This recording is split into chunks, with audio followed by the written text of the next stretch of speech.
Ya, terima kasih Pak Moderator. Saya di atas saja ya Pak ya. Ya, selamat siang Bapak Ibu. Tadi sudah diperkenalkan, saya Tuaman Manurung. Saya dari Medan tepatnya. Saya selaku Ketua Subkoordinator Bidang Regulasi PDP di Kementerian Kominfo. Sesuai dengan tema ataupun topik yang tadi disampaikan, ada 3 poin yang akan saya sampaikan. Yang menurut saya sebenarnya 15 menit itu kurang begitu ya, karena cukup banyak mau saya deliver ke Bapak Ibu sekalian terkait dengan bagaimana Undang-Undang PDP dan terkait dengan peraturan pelaksanaannya di Indonesia. Ini sekilas dari CV saya. Saya memang banyak bergerak di bidang hukum Bapak Ibu dan lama juga di law firm. Lanjut saja. Saya menjelaskan dulu supaya paham dan jangan salah tafsir begitu ya. Jadi mungkin Bapak Ibu bertanya-tanya, sebenarnya PDP itu di bawah pengawasan siapa sih sekarang begitu ya. Nah, kalau berdasarkan Undang-Undang PDP itu jelas dalam Undang-Undang 27 disebutkan lembaga Bapak Ibu. Tetapi bagaimana kehadiran Komdigi saat ini? Nah, saat ini Komdigi melakukan pengawasan sejak tahun 2011, khususnya terkait dengan data pribadi yang diampu oleh dua direktorat, yaitu Direktorat Pengendalian maupun Direktorat Tata Kelola pada saat itu. Tetapi dalam berjalannya waktu bahwa dengan adanya Undang-Undang PDP, oleh karenanya pengusul dan pemrakarsa atas Undang-Undang PDP adalah Komdigi pada saat itu. Jadi yang mau saya highlight adalah ketika kita bicara mengenai otoritas pengawas PDP itu belum dibentuk Bapak Ibu. Belum ada, artinya jangan sampai disampaikan bahwa Undang-Undang PDP itu Komdigi, bukan. Nah, saat ini Komdigi melakukan pengawasan data pribadi atau pelindungan data pribadi berdasarkan pada Undang-Undang ITE. Undang-Undang ITE 11 2008 yang dirubah dengan 19 2006 dan peraturan pelaksanaannya itu nomor 71 tahun 2019. Dan termasuk juga peraturan menterinya yaitu peraturan nomor 20 tahun 2016. Nah, adapun pekerjaan yang kami lakukan itu termasuk kewenangan peran Komdigi, pengaturan, fasilitas ekosistem, kerjasama, mediasi, edukasi, enabler, dan penyidikan serta pengawasan. Adapun bentuk organisasinya saat sebelum berubah itu ada 5 direktorat yang mengampul. Terkait dengan PDP hanya ada 2, yaitu Direktorat Tata Kelola Aptika dan Direktorat Pengendalian Aptika. Direktorat Tata Kelola Aptika yang mengatur, sedangkan yang mengendalikan atau yang mengawasi ada di Direktorat Pengawasan Aptika. Di dalam direktorat tersebut ada subdit pengawasan atau pengendalian PDP, sedangkan di Tata Kelola di tempat saya ada namanya subdit Tata Kelola PDP.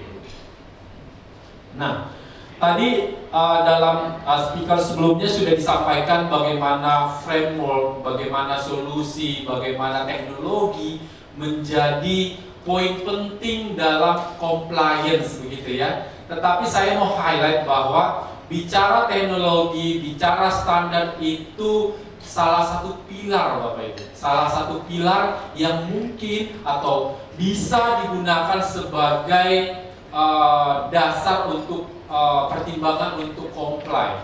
Tapi bukan berarti, tadi juga sempat bicara juga dengan narasumber lain, bukan berarti dengan comply dengan standar tertentu, comply dengan teknologi tertentu bahwa sudah menjamin tidak terjadinya pelanggaran. Karena satu hal yang mau sampaikan, kacamata Undang-Undang PDP, pertanggungjawaban itu melekat Bapak Ibu. Jadi bukan berarti dengan mengacu pada framework tertentu, standar tertentu, teknologi tertentu. Ada time misalkan terjadi kebocoran ataupun terjadi pelanggaran. Nah, bicara PDP itu tidak hanya bicara kebocoran Bapak Ibu. Tadi saya lihat di situ ada threat begitu ya, ada ada ada ancaman, ada kemungkinan sehingga terjadinya kebocoran. Nah, bicara undang-undang PDP yang perlu di-highlight lagi adalah tidak hanya kebocoran data.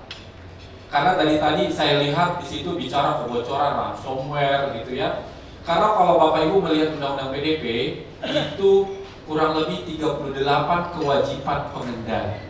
Di antaranya pengamanan hanya 1/38. Jadi hanya 1/38 kewajiban kalau hanya bicara pengamanan. Ada yang namanya menghormati hak dalam konteks misalkan rectify atau right to inform begitu ya. Itu hak subjek data. Nah, oleh karena itu kita harus buka bahwa paradigma yang sudah mungkin dulu melekat di kita bahwa menganggap bahwa data itu adalah hanya sebatas aset begitu ya, itu harus sudah mulai ditinggalkan Bapak Ibu.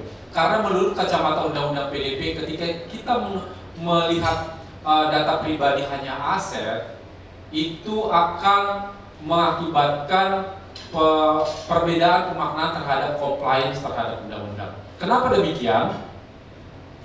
Kalau kita bicara undang-undang PDP dan kebetulan saya ikut pembahasan undang-undang PDP ini sejak mungkin dari 2012 Bapak Ibu. Dari waktu itu saya masih study gitu ya, dan saya dalami dan ikut pembahasan naskah akademis, pembahasan perbandingan antar negara segala macam. Saya melihat satu hal yang perlu diperhatikan. Ketika kita bicara undang-undang PDP, kita harus bicara human right. Kita harus bicara ini hak asasi Bapak Ibu. Jadi bukan hanya sebatas ketika data pribadi itu masuk dalam konteks transaksional, tidak hanya sebatas itu. Karena kita memberikan layanan, customer datang, serain data, proses, dan begitu ya, tidak hanya sebatas itu lagi. Tetapi kita harus melihat satu konteks di mana data pribadi itu wajib dilindungi dalam kacamata perlindungan data pribadi adalah perlindungan hak asasi manusia. Jadi tidak bisa dikesampingkan, tidak bisa dianulir, tidak bisa juga ditunda. Nah, tadi pembahasan di awal tadi juga dibahas bahwa bagaimana dengan undang-undang PDP ini Pak?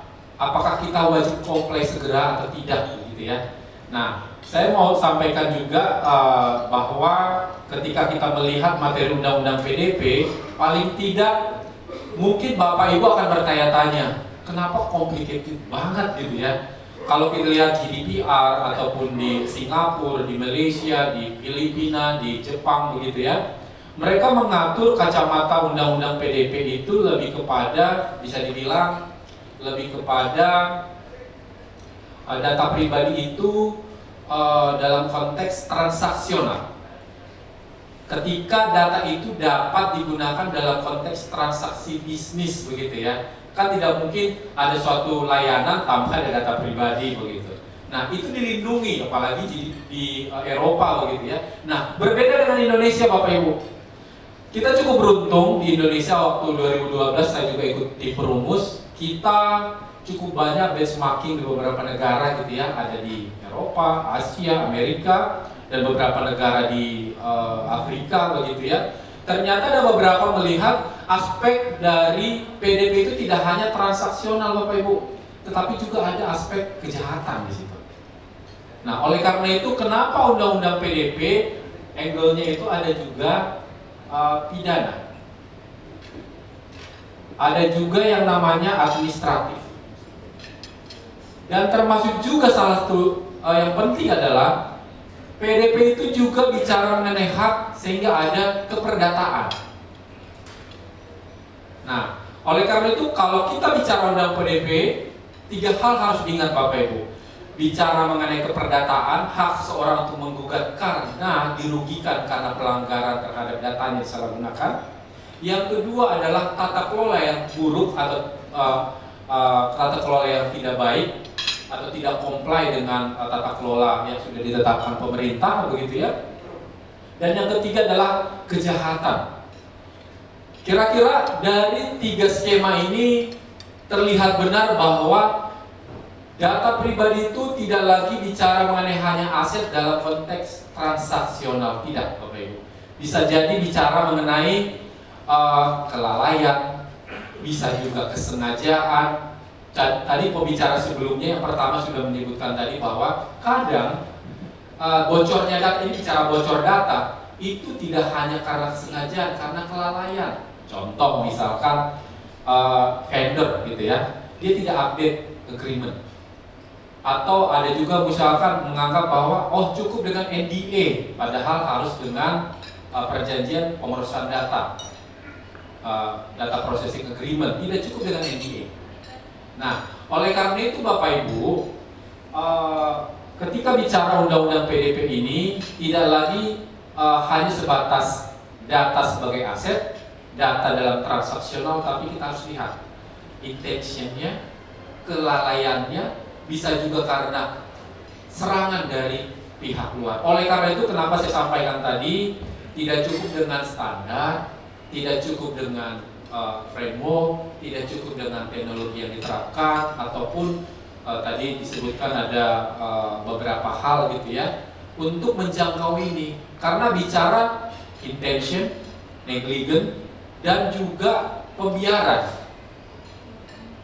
Nah, adapun substansi yang diatur dalam Undang-Undang PDP, nanti Bapak Ibu sudah pasti sudah baca ya Bapak Ibu, bahwa Undang-Undang PDP tidak hanya berlaku untuk sektor private, tapi termasuk juga sektor publik atau kementerian lembaga, dan keberlakuannya juga ekstra teritori, tidak hanya di Indonesia, tapi dijangkau juga untuk kerugian warga negara Indonesia yang ada di luar negeri. Saya akan percepat karena sudah time warning. Oke, tadi ini sudah pembicara pertama sudah jelaskan, tetapi yang mau saya highlight adalah data pribadi itu dibebankan kepada pengendali untuk recognizing ini data pribadi atau tidak, itu beban pengendali Bapak Ibu. Jadi jangan lagi ada yang bertanya-tanya, Pak ini data pribadi atau tidak. Artinya dalam Undang-Undang PDP sudah dijelaskan bahwa data pribadi itu adalah sepanjang dapat mengidentifikasi orang. Artinya ketika Bapak Ibu mengumpulkan, ada intensi mengumpulkan data pribadi dan menentukan means dari pemrosesan data pribadi, maka harus dipertimbangkan ini data pribadi atau tidak. Sehingga akan menjadi konsekuensi logis atau secara hukum bahwa akan ada tanggung jawab hukum di situ. Ini secara garis besar, kalau Bapak Ibu memahami Undang-Undang PDP yang cukup banyak pasal itu, saya coba ringkas dalam konteks subjek, legal basis, pihak, transfer, dan adanya lembaga. Yang mau saya highlight paling penting adalah legal basis. Mungkin tadi saya dengar pembicara sebelumnya, mostly gitu ya, ngomongin persetujuan. Nah, dengan adanya Undang-Undang PDP, pemrosesan data pribadi tidak lagi semata-mata dengan konsen Bapak Ibu. Jadi jangan sampai ujung-ujungnya konsen. Kalau dulu waktu saya belajar di Eropa itu, profesor saya bilang, men, konsen itu sudah sangat tua gitu, udah sangat udah obsolete gitu ya, sudah sangat tua untuk diterapkan sebenarnya. Dan justru ketika kita menggunakan legal base ini sangat-sangat rentan terhadap penyalahgunaan. Ini nanti Bapak Ibu baca para pihaknya siapa saja, nanti kita akan banyak diskusi. Ini terkait dengan peran dari sektoral. Nah, tadi saya ke moderator bertanya sebenarnya yang hadir di sini sektornya apa saja. Sehingga paling tidak Bapak Ibu ketika nanti sudah berhubungan dengan PDP, tentunya otoritas di masing-masing sektornya saat ini, dan kami sedang mengusahakan juga supaya masing-masing sektor itu sudah mulai mengatur. Yang saat ini sedang disusun itu paling banyak di sektor keuangan Bapak Ibu. Mereka sudah sangat notice dengan hal ini dan cukup akan banyak perombakan nanti terkait dengan konsen dalam customer perbankan ketika bicara mengenai pemrosesan data, ketika analisis data dalam kredit scoring itu cukup signifikan berubah. Nah, ini yang saya mau sampaikan tadi. Begitu banyaknya standar, begitu banyaknya sertifikasi, begitu banyaknya framework begitu ya. Bukan berarti dengan comply-nya Bapak Ibu dengan framework sertifikasi tidak menghilangkan tanggung jawab ya Bapak Ibu. Artinya ini perlu saya tekankan bahwa karena ada beberapa pemeriksaan yang saya lakukan di Komdigi, tadi saya cerita ke Pak Tony bahwa kebanyakan merasa itu adalah korban begitu. Dengan alih-alih, Pak, saya sudah comply dengan standar ini, saya sudah menggunakan teknologi ini, saya sudah menggunakan framework ini. Pada akhirnya ketika kami melakukan pemeriksaan, ternyata di situ ada ketidakpahaman Bapak Ibu. Merasa bahwa dengan menerapkan standar ini cukup.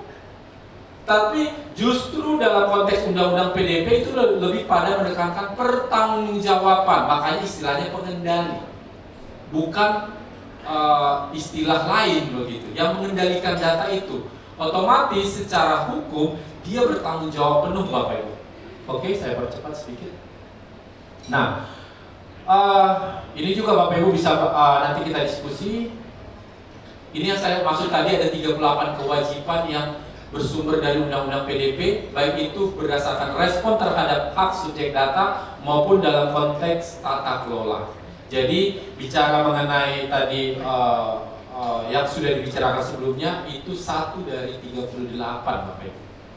Jadi kira-kira sudah melihat bagaimana jelimetnya begitu ya penerapan undang-undang ini, karena bicara mengenai PDP itu tidak hanya pengamanan, tapi juga termasuk penyampaian informasi, transparansi, akuntabilitas, bicara mengenai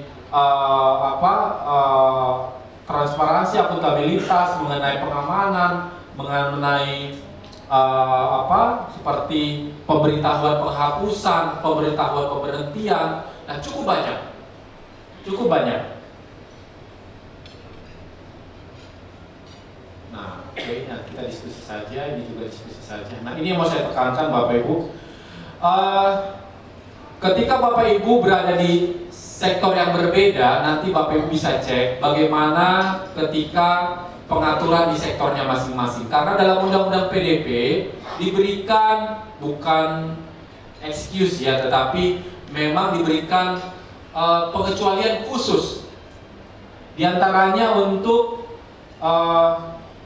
pertahanan keamanan, penegakan hukum, kepentingan umum, pengawasan sektor jasa keuangan, statistik, penelitian ilmiah. Artinya adalah penerapan Undang-Undang PDP itu cukup multisektor. Undang-Undang PDP hanya umbrella law atau aturan payungnya, sedangkan implementasi regulasinya nanti di masing-masing sektor Bapak Ibu.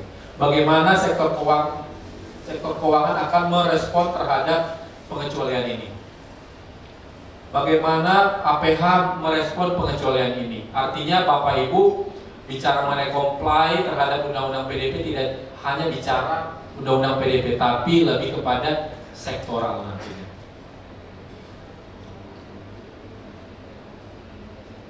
Nah, ini tadi juga dari pembicara pertama sudah disampaikan, sanksinya minimal ada 3. Karena kacamatanya tadi tidak hanya bicara transaksional lagi, tetapi lebih pada ada crime di situ. Sanksi pidana ada 4, sanksi administratif berupa peringatan tertulis, penghentian sementara, penghapusan atau pemusnahan, dan termasuk denda administratif sebesar seingat saya 2% dari pendapatan global.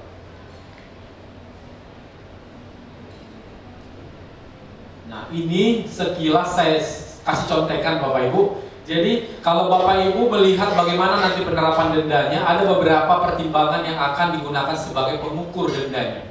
Di antaranya dampak negatif, durasi waktu, jenis data yang terdampak, jumlah, sampai dengan kepatuhan pengendali data pribadi atau prosesor data pribadi.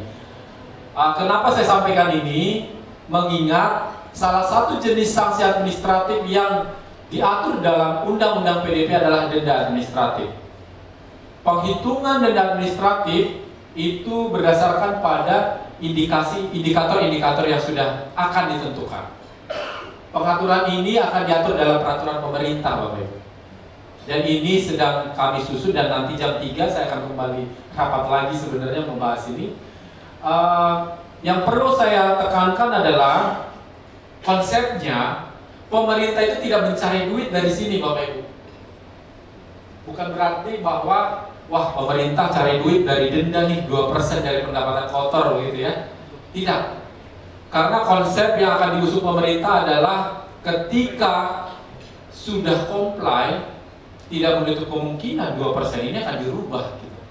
Karena cukup banyak juga, mungkin Bapak Ibu kenal dengan istilah PNBP yang dinolkan begitu ya, ketika masyarakat sudah tertib, masyarakat sudah comply begitu, itu dimungkinkan. Tetapi saat ini startnya dimulai dari 2%, yang mana akan diberlakukan setelah Undang-Undang PDP ditetapkan dan peraturan pelaksananya ditetapkan juga. Nah, sengaja ini saya sampaikan salah satu tantangan implementasi PDP di sektor, paling tidak saya melihat ada 4, Bapak Ibu. Awareness, isu regulasi, isu teknis, dan kompleksitas sektor. Pertama, bicara isu regulasi. Bicara isu regulasi, tentunya saya sendiri waktu penyusunan Undang-Undang PDP melihat Indonesia itu ibarat sudah mengatur PDP tetapi sangat tersebar. Ada di Adminduk, Undang-Undang Kesehatan, Undang-Undang, seingat saya ada 43 undang-undang mengatur PDP saat itu. Oleh karena itu, isu regulasi ini menjadi salah satu tantangan penting dalam implementasi PDP, karena ini kaitannya dengan kompleksitas sektor juga. Ketika bicara data kependudukan misalkan, tentunya diampu oleh Adminduk, pengaturannya menggunakan Undang-Undang Adminduk, korelasinya dengan Undang-Undang PDP. Nah, bagaimana mensinkronkan ini nih? Di sana misalkan data pribadi ada 36 komponen, sedangkan Undang-Undang PDP menyebutkan everything, sepanjang dapat mengidentifikasi, tidak hanya 36 komponen. Bahkan ketika bicara hobi, bicara mengenai hal yang spesifik, bisa saja itu adalah data pribadi yang tidak dijangkau oleh Undang-Undang Adminduk. Dan termasuk juga awareness. Awareness ini kita tahu, Bapak Ibu, kami juga melakukan penelitian bagaimana tingkat awareness industri di bawah masing-masing sektor. Ada yang sudah cukup advance, ada juga mungkin yang baru tahu dua pasal begitu ya. Ada juga yang bahkan sama sekali belum notice, Bapak Ibu. Artinya bisa jadi ketika nanti bicara comply terhadap Undang-Undang PDP, ya akan menjadi masalah tersendiri. Makanya dari awal tadi sampaikan, meskipun Undang-Undang PDP sudah berlaku tanggal 17 Oktober 2024, meskipun peraturan pelaksananya belum ada, please tolong Bapak Ibu yang memang bergerak bidang data pribadi, jangan sampai lengah. Karena bicara Undang-Undang PDP itu bicara trust. Jangan sampai juga selalu menunggu begitu ya, karena Undang-Undang PDP, PDP-nya sedang kami bahas di tingkat harmonisasi di Kumham dan masih ya setengah baru terbahas begitu ya. Jangan sampai juga menunggu. Artinya Undang-Undang PDP hadir dalam konteks pelindungan HAM, bicara trust terhadap entitas. Jangan sampai ketika menunggu sehingga terjadi kebocoran, pelanggaran, maka akan terjadi kerugian bagi industri.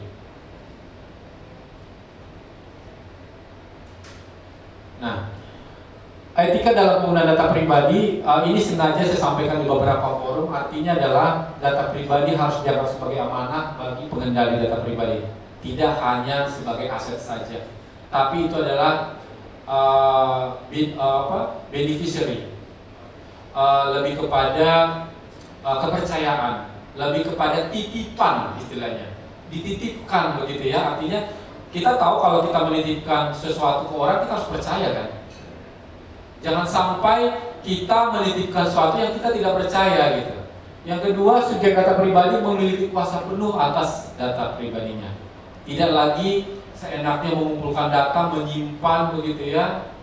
Bahkan subjek data tidak tahu data itu dikemanakan saja. Bahkan juga pengendali beranggapan bahwa ini miliknya begitu. Butuh transparansi dan bertanggung jawab dalam pemrosesan data pribadi. Artinya tidak ada excuse di sini Bapak Ibu. Ketika kita komit terhadap pengumpulan data, maka kita komit juga dengan konsekuensinya. Bukan berarti kita dengan comply dengan standar, comply dengan framework, comply dengan teknologi, ternyata bocor begitu ya, ya tidak jadi korban begitu. Karena seringkali ujungnya korban begitu. Saya juga bingung, ini kok jadi korban, padahal sudah juga banyak juga keuntungan yang didapatkan dari data itu gitu. Yang keempat, mengamankan data merupakan kewajiban bersama. Semakin banyak data pribadi yang diproses, semakin besar risiko. Artinya jangan nice to have, tapi must to have. Artinya adalah ketika memang dipersyaratkan wajib atau diperuntukkan untuk tujuan pemrosesan, silahkan diproses, diminta datanya. Jangan sampai everything di-collect, karena itu beban. Semakin banyak data kita collect, semakin banyak beban yang kita harus tanggung, termasuk juga beban ekonomi tentunya. Contoh penyimpanan, pengamanan kita tadi sudah disampaikan juga, biaya security itu mahal. Berbagi data pribadi tidak dilarang sepanjang sesuai dengan prinsip PDP. Boleh, data itu boleh berbagi pakaikan, data itu boleh digunakan siapapun, sepanjang comply. Contoh misalkan ada data dikirim, kan akan menjadi pertanyaan apakah data ini sudah memiliki legal basis, apakah subjek data sudah tahu. Artinya everything boleh dilakukan sepanjang subjek data menyetujuinya Bapak Ibu. Nah, satu lagi Pak, identifikasi bentuk perjanjian. Ini sengaja saya buat kebetulan karena basis saya memang lama di law firm gitu ya. Ini hal penting yang menjadi perhatian Bapak Ibu ketika menyusun suatu perjanjian. Pertama, perjanjian sebagai legal basis itu harus dibedakan antara perjanjian bisnis. Karena sering sekali perjanjian antar pengendali digunakan sebagai legal basis pemrosesan. Ini salah kaprah. Yang kedua, perjanjian sebagai juknis transfer data pribadi. Yang ketiga, perjanjian pengendalian pribadi bersama. Artinya itu harus dipisah. Tidak cukup dengan hanya NDA gitu ya. Everything dibungkus dengan NDA. Padahal sebenarnya bunyinya bukan non-confidentiality, tapi lebih kepada hak dan kewajiban para pihak. Bagaimana dia menjaga data, apa tanggung jawabnya, tidak hanya NDA. Yang keempat, perjanjian pengendalian pribadi dan prosesor. Ketika menunjuk prosesor, itu harus diatur perjanjian proses data pribadi dengan prosesor data pribadi lain. Ketika prosesor melakukan bisnis dengan prosesor lain. Yang keenam, perjanjian pengalihan data pribadi dalam aksi corporate, misalkan merger, acquisition, itu berbeda. Karena jujur saya pernah menemukan beberapa case ternyata pertanggungjawaban para pihak, either itu adalah pengendali ataupun prosesor, tidak clear. Tidak clear, hanya ketidakjelasan perjanjian ini. Contoh misalkan dia dari subjek data ke pengendali, jelas itu legal basis. Pengendali ke prosesor, perjanjian pemrosesan data. Antar prosesor, antar pengendali bersama, itu tidak clear. Oleh karena itu mungkin menjadi perhatian juga ketika nanti Bapak Ibu akan melakukan pemrosesan data dan berhubungan dengan pihak ketiga, ini menjadi isu penting. Oke, ini yang terakhir Pak. Karena tadi dari TOR yang saya terima untuk update mengenai regulasi PDP, saat ini kita tahu bahwa Undang-Undang PDP telah ditetapkan dengan Undang-Undang 27 tahun 2022 dan sedang disusun peraturan pemerintahnya atau government regulation. Sudah tahap harmonisasi Bapak Ibu. Sebelum akan difinalisasi, ditetapkan oleh Presiden untuk diundangkan. Artinya skema ini sudah sampai pada tahap harmonisasi. Ketika nanti RPP sudah ditetapkan, maka Undang-Undang PDP tidak ada lagi pertanyaan begitu Bapak Ibu. Bagaimana melaksanakan A, bagaimana melaksanakan B, sudah fully terpenuhi. Karena selama ini memang saya paham benar ketika masyarakat bertanya, Pak, bagaimana menerapkan pasal 18? PP-nya belum ada. PP-nya belum ada Pak, Bapak Ibu. Nah, oleh karena itu kami masih rely on untuk mengejar proses harmonisasi RPP ini, sehingga harapannya tahun ini bisa ditetapkan menjadi peraturan pemerintah. Itu yang mungkin coba saya sampaikan, dan mungkin kita akan banyak diskusi Bapak Ibu mengenai materi yang tadi.